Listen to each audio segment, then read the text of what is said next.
राधे राधे दोस्तों, आज की कहानी है जंगल का रहस्य। यह कहानी बहुत मज़ेदार होने वाली है। इस कहानी को अंत तक ज़रूर सुनना। तो चलिए अब आइए देर ना करते हुए कहानी को शुरू करते हैं।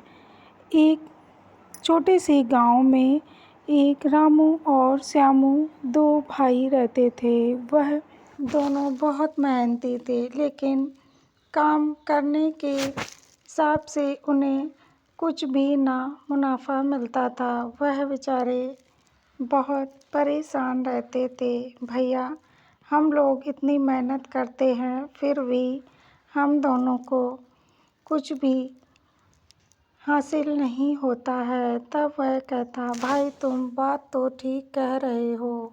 फिर एक दिन वह अपने भाई से कहता, क्यों ना भाई, हम दोनों लोग आज जंगल की तरफ चलते हैं, कुछ लकड़ियाँ काट कर ले आएंगे, क्योंकि सर्दियाँ भी अब पड़ने वाली हैं। वह कहता, ठीक है भाई, चलो चलते हैं। वह दोनों जंगल की तरफ जाते हैं तो वहाँ पर एक हिरन मिलता है। वह बेचारा घायल हालत में था। उसे देखकर वह बहुत परेशान हो जाता और जल्दी से जाकर जड़ी बूटी लाके उस हिरन को लगा देता है, जिससे हिरन ठीक हो जाता है। फिर हिरन कहता है, भाई तुमने मेरी आज जान बचाई है, मांगो तुम्हें क्या चाहिए। फिर वह कहता, अरे तुम तो इंसान की आवाज़ भी बोल लेते हो, कितने प्यारे लग रहे हो, लेकिन तुम्हें किसने मारा है। फिर वह कहता, मुझे एक आदमी ने पैर में मार दिया था। मैं 2 दिन से ऐसा ही यहाँ पर पड़ा था, लेकिन तुम पता नहीं आज कहाँ से आ गए और तुमने मुझे बिना स्वार्थ के ठीक कर दिया। तुम बहुत अच्छे और भले इंसान हमें लग रहे। मैं तुम्हें एक नक्शा बता रहा हूँ, तुम वहाँ पर जाकर नक्शा ले लेना। वह कहता, मैं नक्शे का क्या करूँगा, मुझे कुछ काम नहीं है। फिर वह कहता, देखो यह नक्शा मैं एक भले इंसान को देना चाहता हूँ और तुम जाकर वह नक्शा ले लो। वह खुफिया जंगल का रहस्य है और मैं चाहता हूँ तुम्ही को यह नक्शा मिले। वह कहता, तो ठीक है, तुम मुझे बता दो, मैं जाकर ले लूँगा। फिर वह नक्शे की जगह बता देता है। फिर वह नक्शा लेने के लिए वहाँ से निकल देता है। तभी रास्ते में उसे अचानक औरत मिलती है। वह देखकर उसे अचंभे में पड़ जाता है कि इतनी सुंदर औरत जंगल में कहाँ से आई। फिर वह सोचता है, यह ज़रूर कोई छलावा है और मुझे छलने की कोशिश करेगा। वह कहता, तुम कौन हो और यहाँ पर क्या कर रही हो। फिर वह कहती, देखो तुम मुझसे शादी कर लो, मैं तुम्हें वह नक्शे के बारे में बता दूँगी।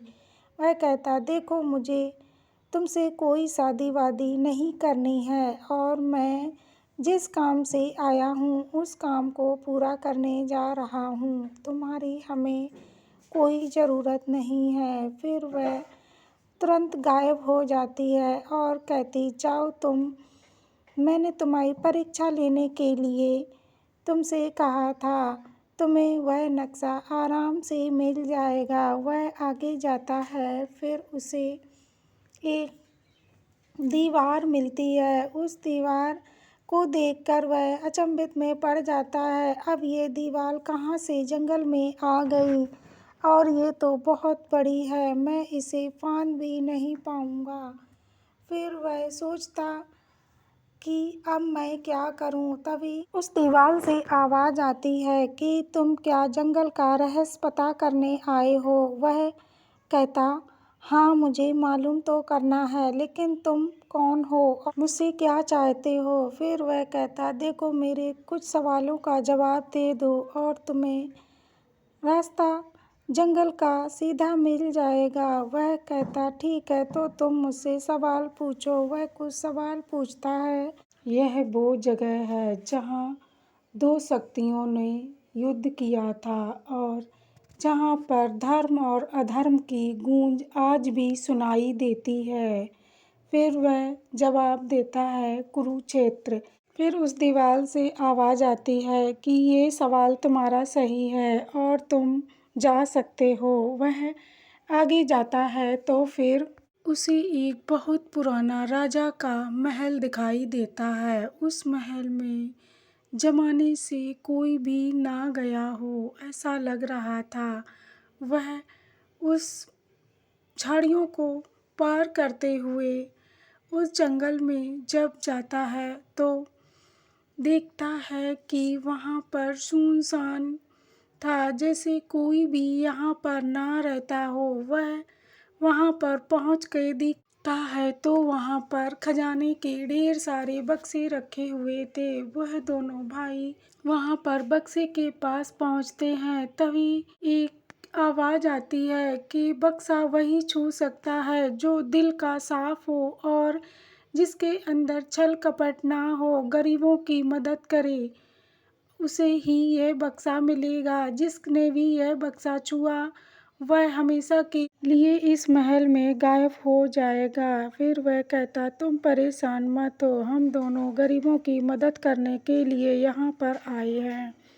तभी वह खजाने का बक्सा अपने हाथ खुल जाता है। फिर वह लोग खजाने का बक्सा लेकर गांव में आते हैं और सभी गरीब लोगों को थोड़ी थोड़ी सोने की गिन्नियाँ बांट देते हैं। सभी लोग जब गिन्नियाँ लेकर चले जाते हैं, फिर जो कुछ गिन्नियाँ बचती हैं वो दोनों लोग आपस में बांटकर अपने अपने घर चले जाते हैं। तो दोस्तों, कैसी लगी ये कहानी? अगर अच्छी लगे तो कमेंट में हमें ज़रूर बताना और ऐसी कहानी सुनने के लिए मेरे साथ जुड़े रहना।